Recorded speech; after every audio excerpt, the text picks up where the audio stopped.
Një plak ndërtoi një anije gjigante, pikërisht në qendër të qytetit, sepse ai besonte fort se një përmbytje e madhe po vinte. Por të gjithë talleshin me veprimet e tij absurde.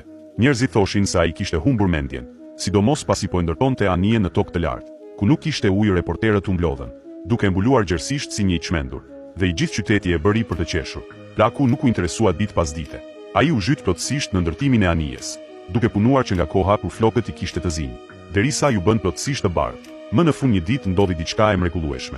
Kafshë nga zonat përreth filluan të vinin, njëra pas tjetrës dhe vullnetarisht ndihmuan. Elefantët transportonin materiale, majmunët mbanin dhe rasa druri, uniteti dhe bashkëpunimi mes njerëzve dhe kafshëve.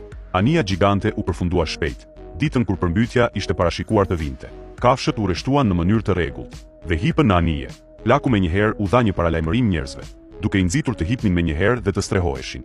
Por asnjë person nuk e besoi. Të gjithë e tallnin me cinizëm, duke qeshur se gjithë puna e tij kishte qenë kot. Madje thirrën edhe policinë, gati për ta rrëzuar me forcë anijen gjigante që ai ndërtoi.